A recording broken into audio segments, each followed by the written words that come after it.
दिल्ली से आई हूँ आओ। और आजमगढ़ की रहने वाली हूँ। बताओ।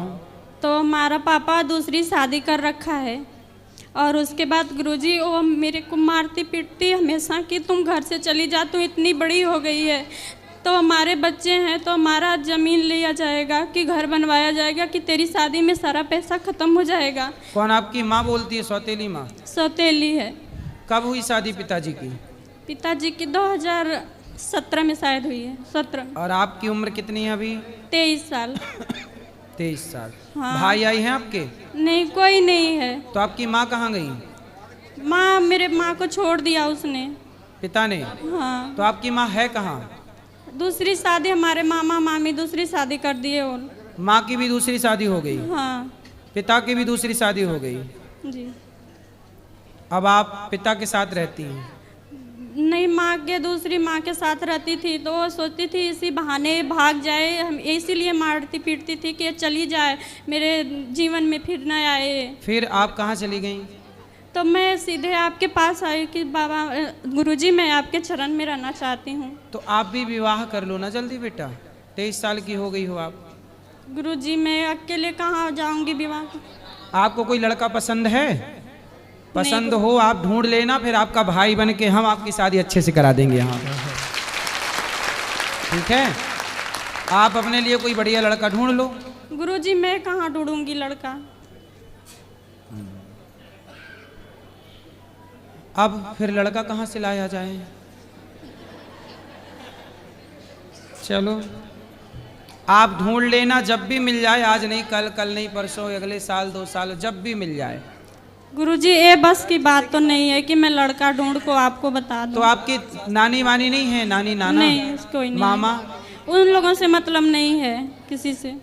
तो फिर आपके पिताजी आपके लिए करें ना सब लड़का वड़का ढूंढ के जल्दी वो ब्याह। बचपन से वो नहीं समझते मेरे को, वो कभी नहीं, कुछ नहीं, न कपड़ा न लत्ता न बगैर खाने पीने को कुछ नहीं दिए। तो फिर अभी तक आपकी परवरिश किसने की? मैं आपके वहाँ से दिल्ली से मैं सोचे के आई हूँ कि वो दिल्ली में रहती है तो मेरी। आप अच्छा आप माँ के साथ ही थी ना अभी तक? सौतेली? हाँ, उसी के साथ ही, सौतेली माई के साथ थी। तो पापा पिताजी से बोलो कि वो करें जिम्मेदारी पूरी, इतना निभाया है। नहीं, उसके सामने वो खुद जब मारती थी ना तो कुछ नहीं, वो खड़ा होकर चुपचाप देखते थे, कुछ नहीं बोलते थे। माँ मारती है आपको? सौतेली माँ? जी। तो पिताजी कुछ बोलते नहीं है? नहीं। तो आप पढ़ी लिखी हो? 8 तक बस पढ़ी हूँ। 8वीं तक पढ़ी हो? जी। फिर उसके बाद मैं आपके यहाँ चली आई, वहाँ से सोच के आई कि मैं गुरुजी के यहाँ जाऊँगी, उनसे कहूँगी। नहीं, हमसे आपने कहा, हमने सुना भी, हम तो करा देंगे आपका ब्याह, बस लड़का आप ले आओ ढूंढ ढांड के जहाँ मिल जाए। अच्छा, ये तो बड़ी की बात नहीं है। क्यों? आजकल लड़कियां तो खुद ढूंढ लेती हैं अपने लड़के। नहीं, मैं कहाँ से ढूंढूंगी? दिल्ली में लड़के नहीं मिलते? नहीं गुरुजी, मेरी बस की बात नहीं। चलो भगवान कृपा करेंगे, आपको अच्छा भी वर मिलेगा, अच्छा लड़का मिलेगा। तो आप क्या करना चाहते हैं गुरुजी? आप अपने शरण में लेना चाहते हैं? अभी आप अपनी माँ को मेरे पास लाओ, अपने पिताजी को बोलना मैंने बुलाया है, और उनको लाओ, मैं समझाऊंगा। पिता अपनी आखिरी जिम्मेदारी तो पूरी करे, ये पिता की जिम्मेदारी है कि वो कन्यादान करे। हम सब मिलकर सपोर्ट करेंगे। यदि उनके पास आर्थिक कमी होगी तो आर्थिक सपोर्ट हम सब लोग कर देंगे, हम तैयार हैं करने के लिए। लेकिन भाई ये कर्तव्य एक बाप का है। एक बाप ने आपके लिए क्या प्लान किया होगा, क्या सोचा होगा, वो जाने। ठीक है, मैं तो आज पहली बार आपसे मिला, पहली बार आपने मुझे देखा, मैंने पहली बार आपको देखा। अब पहली बार में मैं पता नहीं कैसा, मुझे क्या पता कि आपको कैसा लड़का चाहिए। मेरे को कोई इसका अनुभव नहीं है, शादी ब्याह कराने का, मतलब लड़का लड़की ढूंढने का अनुभव नहीं है। मैं भाई बन के सबका और ब्याह तो करा सकता हूँ, 10-20 ब्याह लड़कियों के, बहन बेटियों के, धन धान्य दे के विदा कर सकता हूँ, मैं ये कर सकता हूँ। पर मुझे ये अक्ल नहीं है कि आपको लड़का ये वाला चाहिए कि भाई मैं जो लड़का दूँ पता नहीं वो कैसा रहे। शादी ब्याह कराना बहुत बड़ा पुण्य भी हो जाता है, कई बार बहुत बड़ा पाप भी हो जाता है। कल को आपको गलत लड़का मिल गया और मैंने यदि वो लड़का किसी तरह से बोल दिया किससे कर लो, और कल को वो मारा पीटी करने लगा, शराबी निकल गया, चरित्रहीन निकल गया, तो मेरे को रातों रात नींद ना आएगी कि मेरे द्वारा ये पाप हो गया। इसलिए शादी ब्याह के लफड़े में मैं नहीं पढ़ना चाहता। लेकिन आप, ये जिम्मेदारी आपके पिता की है, और वो पिता, आप पिताजी को लेके आना, मैं समझाऊंगा और उनकी हम आर्थिक मदद पूरी करेंगे जो बन पड़ेगी। नहीं आएगा, वो खुद हमको मारने लग जाएगा। कौन? पिता पिताजी से बोलना कि चलो महाराज जी आपको पैसे देंगे। क्या बोलोगी?